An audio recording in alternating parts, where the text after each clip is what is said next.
Hey guys, welcome back to my channel. This week we are packing up and heading out to explore Johannesburg, South Africa. We just celebrated 1 year of living in Botswana, but we have yet to explore South Africa, so we're excited to get away for a bit. We will have about 6 hours in the car, so this week I prepped and prepared some on-the-go meals and snacks for the road trip ahead. So that is what I have for you this week. This is my chocolate graham cracker dough from the freezer. I've shared this recipe before, I'll link it below. I found this little square cookie cutter in my kids' Play-Doh toys, and I thought it would be perfect for cutting these into little Teddy Graham sized crackers.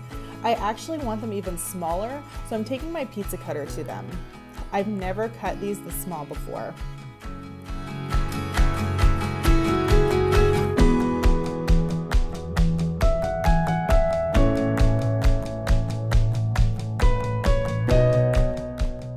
After giving them a sprinkling of sugar, I move them to a parchment-lined baking sheet.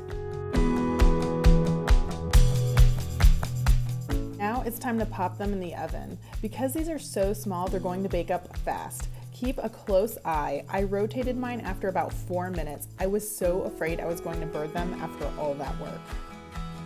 I love how these turned out. I think I'm going to keep making them this size for a while. Maybe they'll last a little longer in my pantry. My kids loved them this way. They said they reminded them of Teddy Grahams. I am finally ready to share this cheese cracker recipe. These taste better than Cheez-Its.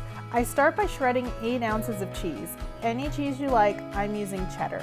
Then I prepare the flour mixture.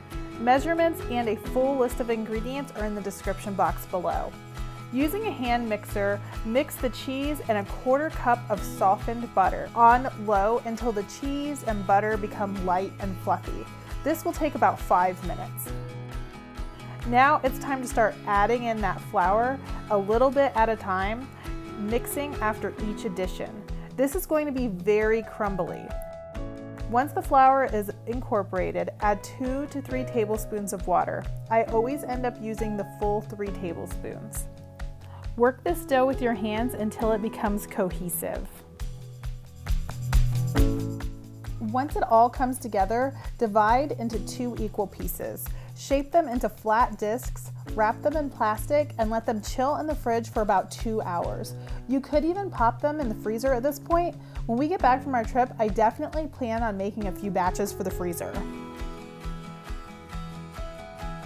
After the dough has chilled, you can start rolling. You want to roll this out to about 1/8 of an inch thick. I always have the hardest time getting things rolled out evenly and thin, but don't give up. Even if they're a little thick, they'll still taste good. Trust me. I found another cookie cutter from the Play-Doh bin. This one has scalloped edges, so I thought it would be fun. You could just take a pizza cutter to these as well as those graham crackers, which is exactly what I would be doing if I hadn't run across these. Next, I'm going to use a skewer to put a small hole in the center of each one of these to make them look more like Cheez-Its. Sprinkle the top with a little salt, gently patting that in before baking these. Bake them at 375 for about 10 to 15 minutes, again, keeping a close eye. Once they're done and completely cooled, I store them in an airtight container and keep them in the fridge. That covers snacks. Now let's move on to lunch. I'm going to be putting together these homemade pizza Lunchables. This recipe starts with naan bread. Add warm water, yeast, and sugar to a bowl and give it a stir. Give that yeast some time to activate. While that sits, mix together flour, Greek yogurt, salt, and oil. Now mix everything together.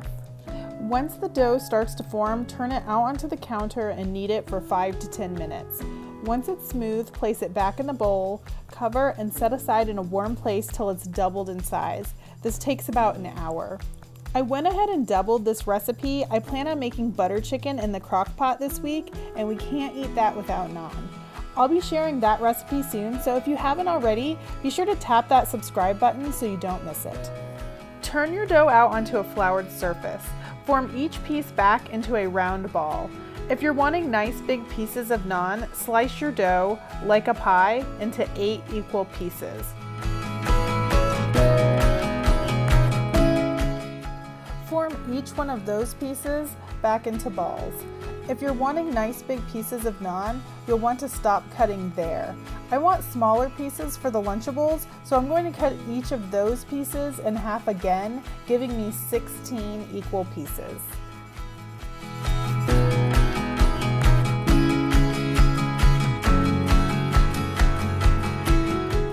Okay, now that we have all our dough pieces, it's time to start rolling. This dough is so easy to work with. Just roll each piece out to about 1/8 of an inch thick.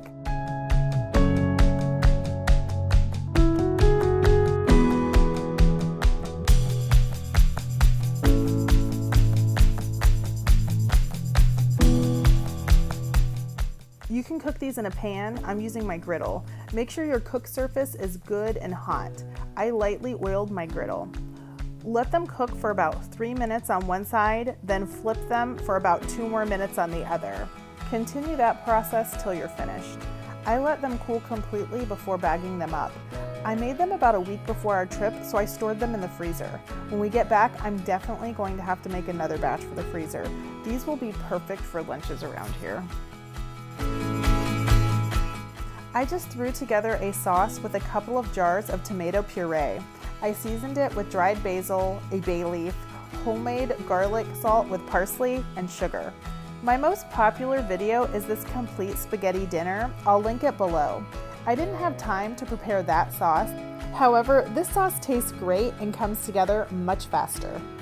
I don't have the exact measurements, but I always say just taste as you go, adding a little bit more of this and that until you get the flavor you're looking for. Once you're satisfied with the flavor, let it simmer for 30 to 45 minutes. I let it cool in the pot for a bit before transferring the sauce back into the glass jars it came in. I made more than we need for the Lunchables. I figured since I was already dirtying the pot, I might as well make extra for spaghetti, as I already have meatballs and breadsticks in the freezer. Again, check out that video. My husband and I got these veggie, chicken, and naan bento boxes. I made a hummus-inspired dip for these. To the food processor, add chickpeas, Greek yogurt, and whatever spices you got. I'll list what I used down below. Let that go till it's nice and smooth. This is a great dip to keep on hand for snacking. Carrots, celery, and cucumber have a pretty good shelf life, making this great for meal prepping. For the trip back, I put together some simple meat, cheese, and cracker boxes. We found macadamia nuts and Reese's Pieces. Those were a great treat. We had a great time exploring Johannesburg.